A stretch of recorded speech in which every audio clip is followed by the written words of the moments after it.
Bonjour, chers élèves de l'établissement de Taibouni, les élèves de 6e année pour l'enseignement primaire. J'espère que vous êtes en bonne forme malgré le confinement. On est dans le bon chemin. J'espère qu'Allah subhanahu wa ta'ala nous gardera sauf sains, nous et nos chers. C'est toujours avec vous votre enseignant dans la langue française, Monsieur Mohamed Sadouk, dans le cadre d'évaluation et remédiation de la fin de l'année, l'évaluation numéro 6. J'espère que vous serez nombreux à visiter notre chaîne YouTube établissement de Taibouni pour l'enseignement à distance, comme on a fait déjà. Alors on va commencer par l'explication et la présentation de ce petit travail, ce modeste travail que vous aurez la chance de travailler avec moi. Alors on va commencer comme toujours par le texte. La voix de ma mère me tira du profondeur du sommeil. Réveille-toi, il est 5 heures du matin. Je t'ai préparé ton bon gilet, ta chemise neuve et ta sacoche. Tu n'as pas encore vu ta belle sacoche brossée. Ouvre les yeux, réveille-toi donc. Je me frottais énergiquement les paupières de mes poings fermés. J'entr'ouvris mes cils avec précaution. Mon père, habillé dans une djellaba fine, me souriait. Réveille-toi pour fêter l'Achoura. Msid avec tes camarades. Du courage, du courage. D'après le célèbre écrivain marocain Ahmed Sfrioui, la boîte à merveille. Et je vous conseille bien d'acheter ce roman, La boîte à merveille, parce qu'il est assez fascinant. Il contient beaucoup d'informations. Il nous parle un petit peu de la culture traditionnelle marocaine. Alors, je vous conseille, mes chers élèves, de faire la lecture et d'acheter des romans ou de les télécharger sur net pour les lire. Ils sont assez fascinants. Ça va vous aider beaucoup pour améliorer votre vocabulaire et vos connaissances dans la langue française. Maintenant, on va passer pour l'explication de la compréhension. Voilà, la question habituelle, toujours donne un titre à ce texte. Deuxième question, qui est l'auteur de ce texte? Troisième question, de quel type est ce texte? Narratif ou descriptif? Vous allez faire le choix. Alors, quatrième question, qu'a préparé la mère pour son fils? Alors, dans le texte, notre petit texte, la maman a préparé quelque chose pour son petit-fils, vous allez le nommer. Où le narrateur va-t-il fêter l'Achoura? Alors, c'est déjà mentionné dans le texte. Il va fêter l'Achoura dans un endroit précisément. Il est déterminé dans le texte, précisé et déterminé dans le texte.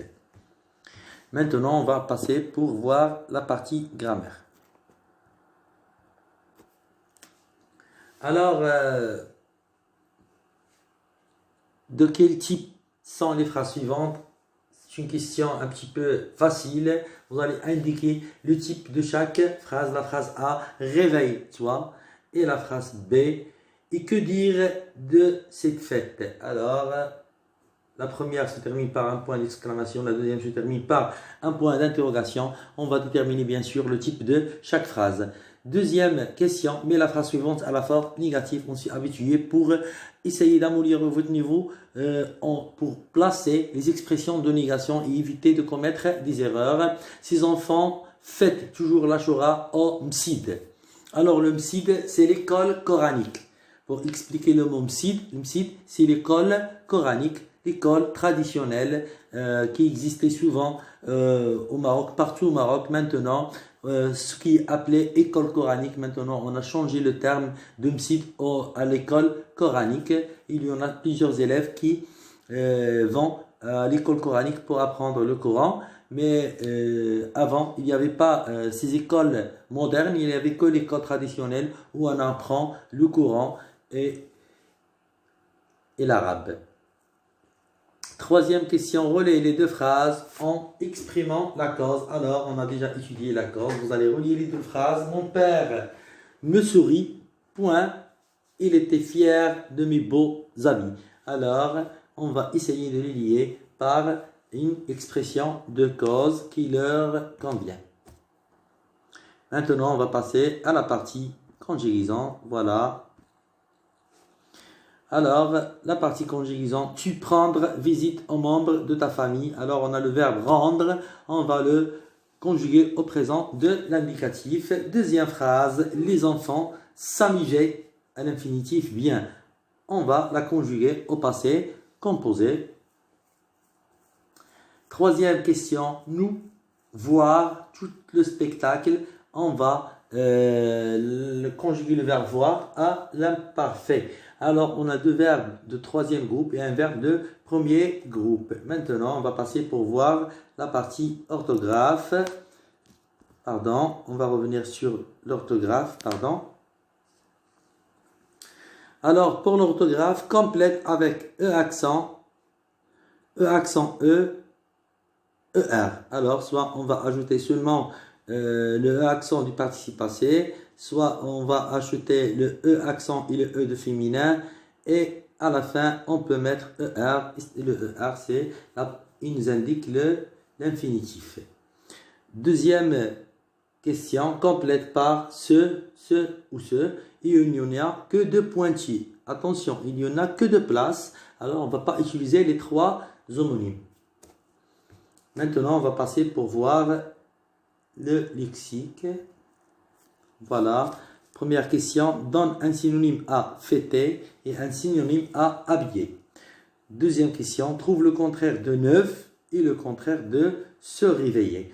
Alors, et à la fin, comme toujours, la production écrite remet en ordre les phrases suivantes. Ils vont au Bsid pour célébrer cette occasion. Ahmed et Fatima mettent leurs vêtements neufs. C'est le jour de l'Ashura avec 2 points.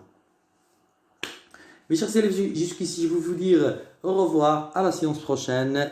C'est toujours avec votre enseignant, M. Mohamed Sadouk. On se retrouve sur notre groupe WhatsApp pour expliquer mieux les choses et faire la correction de notre modeste travail. Merci.